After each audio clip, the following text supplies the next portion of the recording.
Babi ngepet. Mustahil bila Anda belum pernah mendengar istilah babi ngepet. Masyarakat secara umum mengenal istilah ini sebagai suatu cara untuk mendapatkan kekayaan secara instan. Tergolong musyrik karena dilakukan dengan meminta bantuan setan. Malah sampai ada yang rela mengorbankan nyawa orang terdekatnya demi melakoni ritual pesugihan ini. Apa itu pesugihan babi ngepet? Pesugihan babi ngepet merupakan ritual pesugihan yang menggunakan jasa siluman babi sebagai perantara.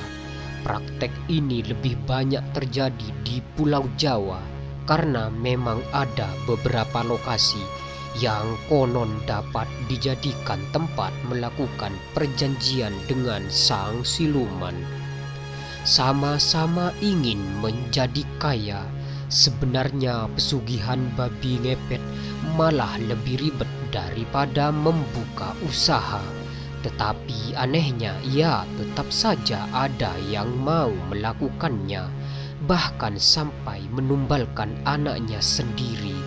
Padahal di luar sana orang rela bersakit-sakit, operasi plastik, membelikan segala macam make up agar terlihat lebih rupawan untuk anak-anak mereka. Ini malah rela menumbalkan anak mereka sendiri demi berubah menjadi babi dan demi kekayaan. Mengikuti ritual pesugihan babi ngepet tidak bisa sendirian. Paling tidak harus ada 2 orang. Satu menjadi babi, yang satu lagi menunggui lilin di rumah. Lilin ini dinyalakan di tengah wadah berisi air dan harus dijaga oleh si penunggu. Untuk berubah menjadi babi, si pelaku biasanya diminta makan kotoran siluman babi yang diperolehnya dari tempat pemujaan. Heran kan, ada saja yang mau. Sementara si babi ngepet beraksi, penjaga lilin harus siap siaga, tidak boleh mengantuk apalagi sampai tertidur. Manakala api lilin bergoyang-goyang, itu artinya si babi ngepet sedang kesulitan. Saat itulah penjaga lilin harus segera mematikan apinya agar si babi bisa berubah wujud kembali menjadi manusia. Dalam keadaan seperti ini, bila api tidak segera dimatikan, maka babi ngepet bisa saja tewas dihajar oleh warga. Cara mendapatkan uang dalam pesugihan babi ngepet, si babi ngepet cukup menggesek-gesekkan tubuhnya ke tembok. Tidak perlu menerobos masuk seperti tuyul. Uang secara otomatis berpindah ke rumah si pelaku atau berpindah ke dalam jubah hitam yang dikenakannya saat ritual. Karena itu bisa dibilang kemungkinan kabur babi ngepet memang lebih besar, sebab ia tidak perlu sampai masuk ke dalam rumah. Tetapi sayangnya ia tetap nampak di mata orang awam. Tidak seperti tuyul yang wujudnya tidak kelihatan. Seorang pelaku babi ngepet bisa saja mati ketika beraksi, tetapi kalau tuyul kan tidak mungkin mati digebukin karena memang tidak nampak. Ada cerita menarik tentang pesugihan celeng kresek alias babi ngepet dialami warga Jawa Timur. Pak Sarno, sebut saja namanya begitu.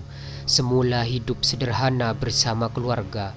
Beberapa lama dia jarang kelihatan berada di tengah masyarakat. Tanpa diawali cerita ini itu, Pak Sarno lalu membuka usaha warung soto. Lalu muncul rumor negatif tentang kehidupannya. Isu paling santer, Pak Sarno cepat kaya karena memelihara pesugihan babi ngepet. Kalau semula hanya 1-2 yang percaya, lalu berubah makin banyak untuk meyakini rumor itu. Beberapa orang bertanya kepada salah satu orang pintar yang juga warga setempat. Setelah diterawang dengan mata batin, dukun itu pun mengiyakan. Terang saja warga lalu waspada. Suatu kali ada warga memergoki ada celeng masuk desa. Kemudian bukan sekali dua kali kejadian itu, malah ada yang mengatakan celengnya selalu hilang atau menghilang di rumah Pak Sarno. Nahas pun menimpa.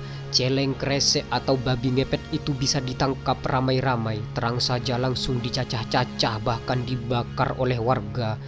Menariknya bersamaan dengan itu Pak Sarno kelimpungan di rumah dan mati. Tak lama kemudian tubuhnya pun hangus. Setelah dirunut lebih jauh, Pak Sarno ditengarai mencari pesugihan di daerah Watu Totol. Terletak di kawasan hutan lindung antara Banyuwangi dengan Situbondo, Jawa Timur.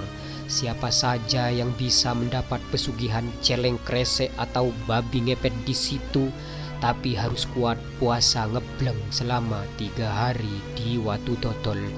Sesajinya berupa kembang telon, minyak wangi dan secawan darah ayam cemani, kemudian ditaruh di bawah sebuah pohon paling besar yang terdapat di tempat itu.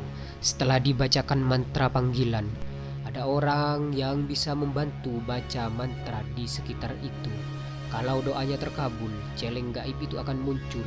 Dan setelah berlangsung dialog apa yang dikehendaki, ambillah air liurnya. Di rumah, air liur dibasuhkan kepada anak yang belum mencapai akil balik. Anak siapapun juga bisa. Tak lama anak itu akan meninggal sebagai lebon atau tumbal.